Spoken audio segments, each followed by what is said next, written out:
If you ever feel lonely, don't do what he did. Skylar was living in an old house in the countryside with his parents when he found a mirror in the closet. But when he looked into the mirror, he saw a girl standing behind him. She said her name was Nana and you can only see her through the mirror. One day Nana said, "Come over here and play with me." And Skylar promised he would, but he never did. He graduated, moved out, and got married. But one day, years later, something changed. As fate would have it, Skylar came back to the house. And as an adult, Skylar convinced himself that Nana was just his imaginary friend, but he was wrong. Him and his pregnant wife went to his parents' house for a visit and decided to look at some of his old stuff. That's when Skylar found the mirror again. Instantly, he remembered Nana. And through the mirror in the very back, a dark shadow began to form the face of Nana. She began walking towards Skylar through the mirror and said, "Why didn't you come back? I've been waiting for you." Skylar didn't know what to say. He was shocked. Then Nana said, "Come over here. Let's play forever." Skylar said, "No, I have a wife now and a baby soon. I can't." Nana looked upset. She paused for a while before saying, "I see, you're all grown up now. If you don't want to play with me, I'll have to find someone else.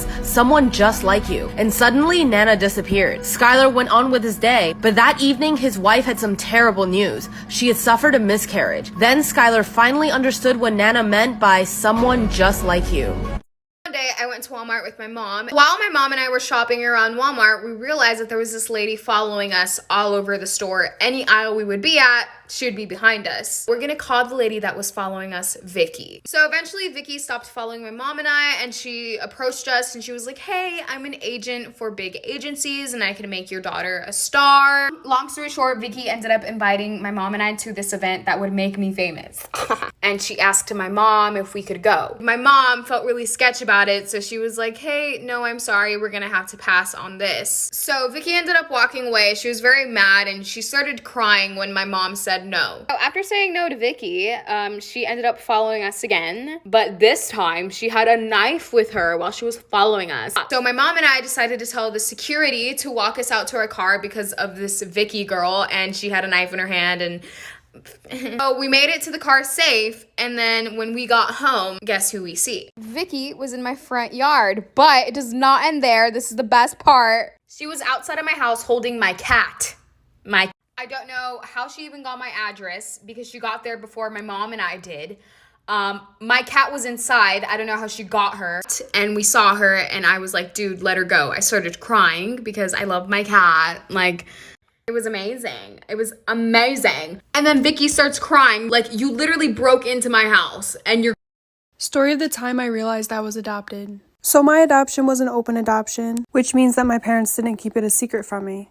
And I've always known my birth family, well, on my mom's side. But even though I was given this information when I was young, it definitely didn't register with me. The first time I was confused about this, I was in first grade. We were making Mother's Day cards, and I remember being really confused because I know my birth mom, but I have my actual mom that I call mom at my house. Hold that thought, guys. I hit 2 million followers on TikTok. Anyway, I raised my hand and I asked my teacher, do I give it to my birth mom or my real mom? And she was like, "What are you talking about?" And then I was just embarrassed, so I said, "Never mind." And then another time, my mom was like, "Your sister's birth was so easy." And I was like, "Really? How was mine?" She was like, She stapled a note to the back of my head? Story time. So, when I was in high school, there was this girl named Crystal, and Crystal had a huge crush on me. Unfortunately, I didn't like her back because, I'm gay. But, that did not stop her from trying to date me. And every day, she would leave me a note on my desk asking me out. And I would always say, "Sorry, Crystal, I'm gay." And she would just be like, "Okay, maybe for now you are, but tomorrow you might not be." So naturally, it started to become extremely frustrating. So the last time this happened, I went up to her in the hallway and was like, "Girl, look, this is not gonna happen. I'm sorry, I do not like girls. I do not like you. I am not interested. Like, play with somebody else, girl. Don't play with me." And as I was walking away, I felt something hit me in the back of the head and it stung so bad. So I reached back there to see what it was, and it was a freaking note that she wrote me stapled to the back of my head.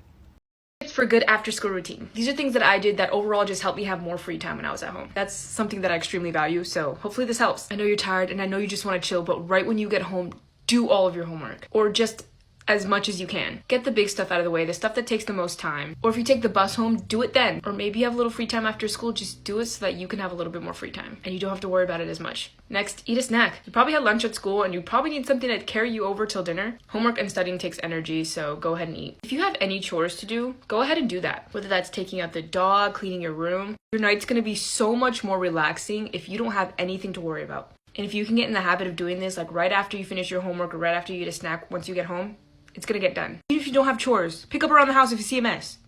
You live there too. Unless they're treating you like Cinderella, but to each their own case. Change out of your school clothes. This is especially true if you had to wear a uniform. But even if you didn't, I recommend just changing out of your school clothes and putting on something way more comfy. Something you can lounge around in and just be at home and be comfortable. Mind you that you're at home and that you can dress as you please. Okay, once you've done all of that, have fun. Indulge in whatever hobbies you actually enjoy. Or find some new ones, or hang with friends. Play those video games, finish that show, read those books. Draw, scrapbook, tap dance. Make music, code. Do what you want with your time because you've done everything else. If you don't have a job, really take advantage of your free time. Get good at things, or just enjoy what you want to do. Listen, if you like singing and you're not good, it's alright. Just do it. And then there's dinner. My evening routine is up if you guys want to go check it out. Good luck and follow for more. Story time on how I found out my sister was actually my mom. My parents were much more older than me, and I always felt more distant from them than any of my siblings. I'm 17 years old. I grew with a big family. I have 5 siblings. My sister is 30, brother 29, another brother that's 29, and both of my sisters are 24 and 22. I always realized there was a big gap between me and the rest of them. I always figured that maybe I was an accident or unplanned. Being the youngest, I was spoiled all of the time. The way they treated me is how you would expect them to treat the youngest. My older sister Hannah always took care of me the best. I always saw her as a mother figure, never knowing that she was actually my real mom. She spent most of her time with me more than my other brothers and sisters. And she often took care of me when my mom wasn't there. And my parents were much more older than me, so I always felt like there was a distance between us. I ended up finding out Hannah was my mom after both of my parents passed away. If you want to know exactly how I found out, please come back for part 2. Part 2 on how I found out my sister was actually my mom. When my father passed away, it was probably the worst part of my life. I was 8 years old. I did not take it well at all. I cried for weeks and I went crazy. I threw fits at people. I know my siblings were all going through this just as bad as I was, but I made it all about me. I didn't even consider them or what they had been going through the whole time. And recently, the same thing happened to my mom. It hit me just as hard, if not harder. She'd been sick for a long time and slowly getting worse. I wasn't ready for it at all. It was after this Hannah told me the truth. She sat me down and braced me that what she was about to tell me, I would be shocked. She knew that we all were still recovering from my mother's passing, but a few weeks had passed and she felt like it was enough time to wait before actually coming out with the truth. Sorry, I can't do 3-minute long videos, but come back for part 3 if you want to know exactly how she explained that she was my mom. So, part 3 on how I found out my sister was actually my mom. She said she always wanted to tell me, and only now she could finally. When she was 13, as many stupid kids do, she had got pregnant, and that child was me. At the time, her parents wanted to give her baby up for adoption, but she was unshakable and wanted to keep her child. She completely refused to give me away. They eventually agreed to keep me and would raise me in their household, but with their parents as the guardians. And I would grow up thinking that they were my real parents. Apparently, some of my older siblings also knew, but they never mentioned it. In fact, they're actually my aunts and uncles. My mother made Hannah swear that she would never tell me, and that she could only tell me only some time after her death. She said she wanted to die as a mother, not a grandmother. Hannah said all my life she wanted to tell me, but swore not to. And she was glad that she was able to tell me the truth.